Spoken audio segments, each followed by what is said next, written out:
Welcome to Vader TV, the network for innovators. I'm Bambi Francisco. Well, in the Web 1.0 days, Netflix and Amazon were about the only companies providing recommendations.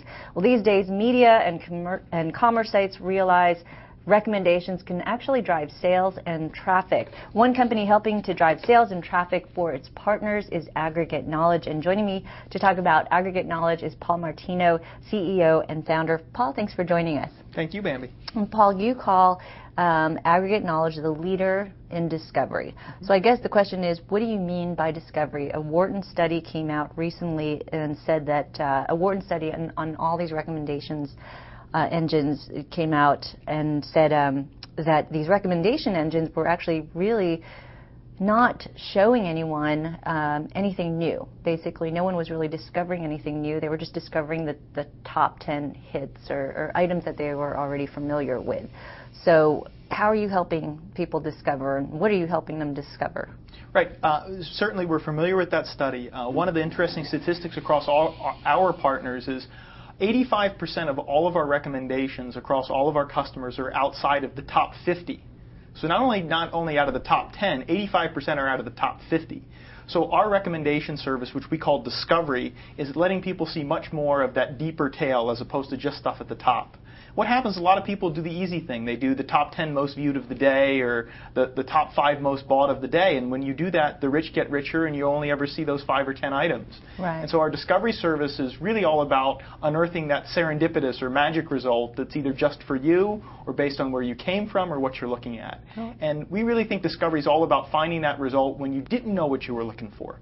Search is great when you know what keyword to type in, but how do you find that stuff that's out there? You know it's there, but you don't know exactly how to describe it. Can you give me an example of, say, being on one of your partner properties, and give me an example of something that you discovered, that your engine helped you discover? Right. One of my favorite examples is the following. One of our customers is called Delightful Deliveries, and they do gift baskets, and they do boxes of chocolates, and they do flowers and things of the kind. I went on there to find a gift for my dad for Father's Day last year in '07. And I'm flipping through the list, and it's chocolates and flowers. I'm like, come on, this isn't the right stuff for Father's Day. And then in the bottom right, in the people who bought that box in Father's Day, there was the Beer of the Month Club. I was like, there you go. That's it. We sometimes use the tagline, Discovery, you know it when you see it. Clicked on the Beer of the Month Club, and sure enough, that is a good gift. Right. Now, when I started my day, I did not know that a Beer of the Month Club existed. Sure. I had no idea that Delightful Deliveries offered that. But when I saw that in the context of what other people looking for Father's Day gifts bought, I said, that's the right one. I sent that to Dad as the gift, and I'll probably send it to him again this year because it was the right gift. Now, that's a good discovery. Now, your quest is to make Discovery a line item in the budgets of, say, that retailer in that example. So how's it going with retailers? Are they making it a line item in their budgets? Yes. So what we're seeing right now is when we talk to the CMOs of a lot of our retail customers, as well as some of our now advertiser customers across our Pique Discovery network, we're hearing the following. I cannot spend another dollar on search ads at a positive margin. My budget was $3 million, and if I spend the next $100,000, it will be at negative margin because the auction value of those keywords is too high. So instead of us trying to take money from search, we're trying to get a new line item added to the budget. So the next $100,000 spent on a discovery campaign. Keep your $3 million in search. Don't get me wrong, it's a great avenue. But as many of our marketers are telling us, the CMOs of the companies that work with us, I can't accretively spend that next dollar. Here's a $100,000 insert order across your discovery network. I'd very much like to see the results. What does it take for them to actually spend that additional $100,000? What do you have to prove to them? They care about, everyone cares about something slightly differently. Obviously, the retailers are very concerned about conversion rates, very concerned about what the revenue per visitor is, lifetime value of a customer. And so what are you offering them? And what do you say about your service in terms of, the revenue per user? So what we do is we end up pricing on a performance basis. We've done deals that have been CPM, CPC, and CPA deals. So the CPM deals are literally on an impression basis. CPC are you auction for a click. And then the CPA deals are basically cost per lead or cost per action type deals. And since we have different kinds of customers, media companies on one hand, retailers on another, brand advertisers on another, each one we end up tailoring a campaign that makes the most sense for them. What's the more popular form of economic model?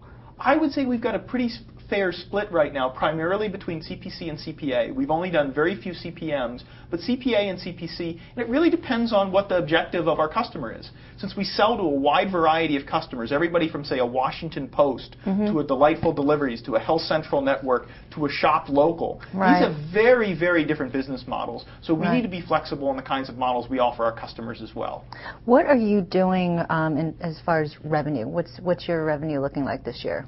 Oh, we're currently a private company, of course, Bambi. You know we're not going to talk about revenues. Hint as to how fast you're growing? Are you profitable? No, the company is not currently profitable. We had an opportunity to be profitable, and instead, when we did our Series B, we decided to invest ahead of growth. When you raised $25 million. Yes, we raised $20 million in April of last year. And the key decision at that time frame was we could have stayed small. We could have stayed a 15, 20-person company and very quickly have been profitable. But instead we said, look, discovery really is becoming this important item. We really are going to go after the budgets after the search budget's exhausted. So we ended up going up to about 55 people. We raised $20 million.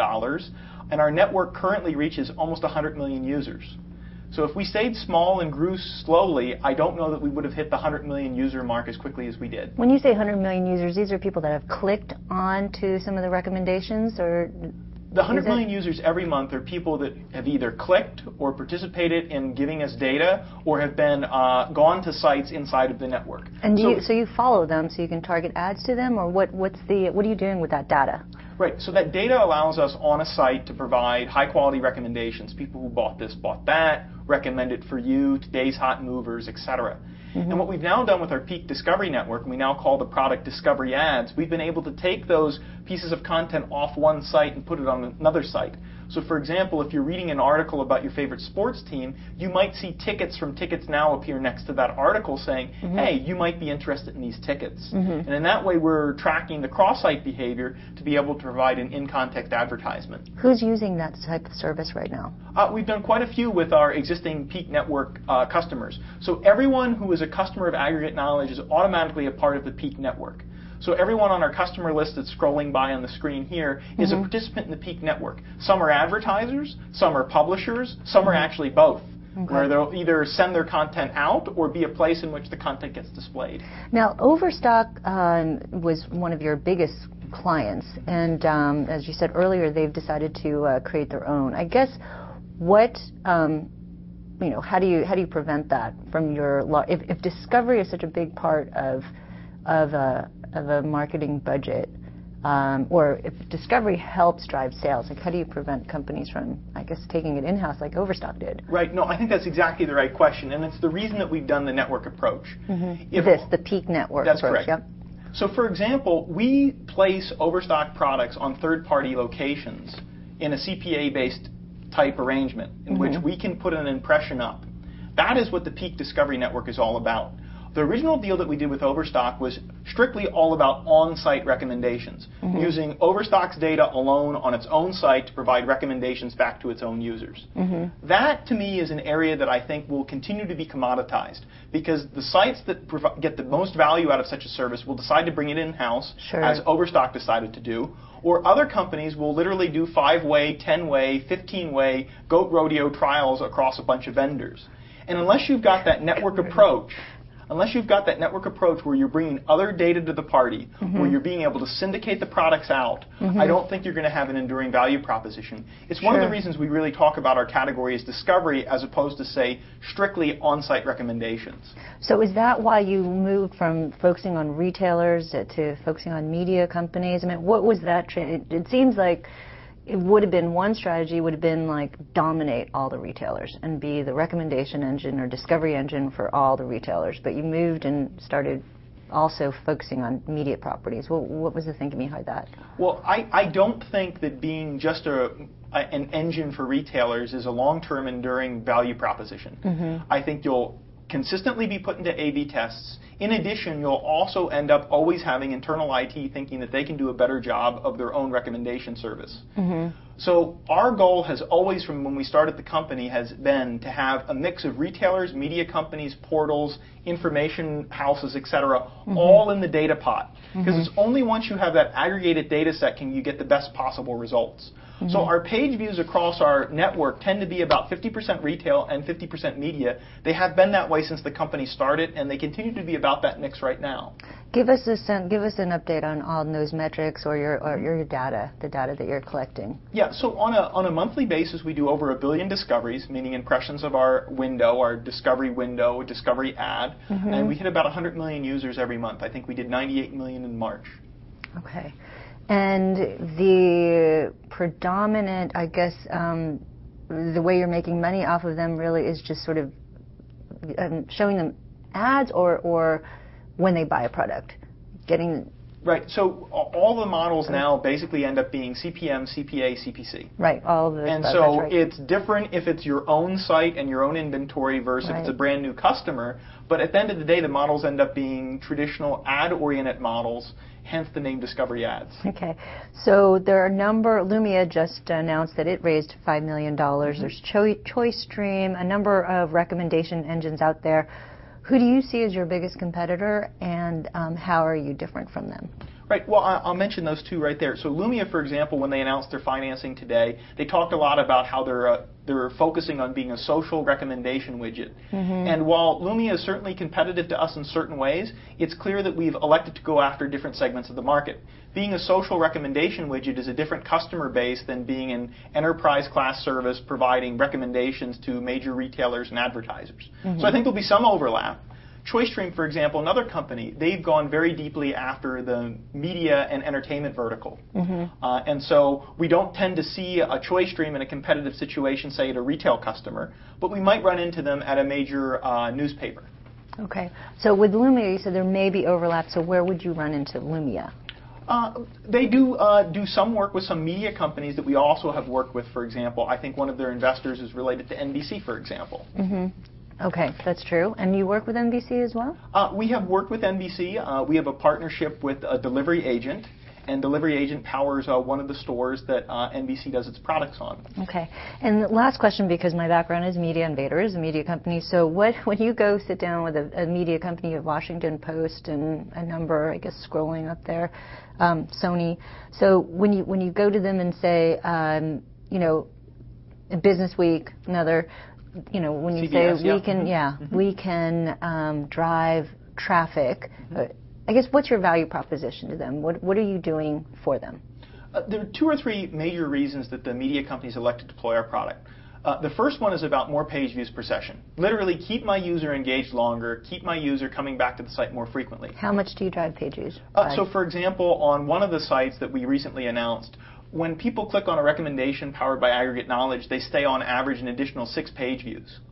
So that's a pretty significant number. Now, only some percent of users. So that's their page still. When you get, because you're recommending stories within, say, LA Times, you're recommending only LA Times stories. That's correct. Okay. And those 6 incremental page views, when they click on an article powered by Aggregate Knowledge, that hits the top line revenue as a result of being able to have incremental ad revenue. Okay. That's primary value proposition. But then there are a lot of other reasons that the companies elect to do it. They want more of their catalog exposed. Okay. If you're an editor at the Washington Post, one of your key objectives is, I don't want to just see my top 20, top 15, just like you said about that article that you mentioned at the beginning. I want my whole corpus of content to be seen. Sure. So exposure of the deep catalog is one of the other key objectives, as well as making the site a hub for information that you come back to more frequently.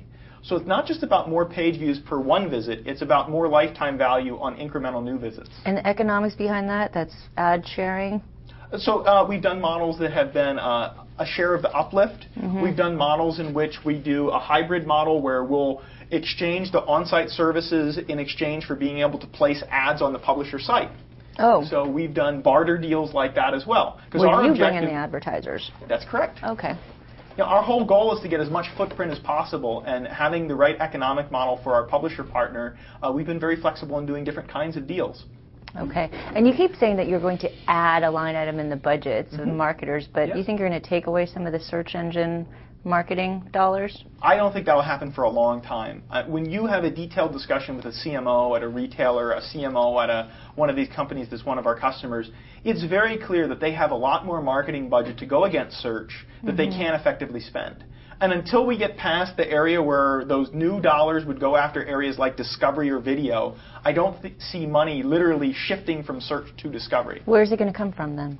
Well, right now, a lot of it comes from offline budget. Okay. Comes from if you're a major advertiser, you're spending still a tremendous amount of money on traditional video. And so the budget for discovery isn't coming out of search. It's not cannibalizing search. It's offline budgets moving online and having a new avenue to get paid. Okay, good. Great.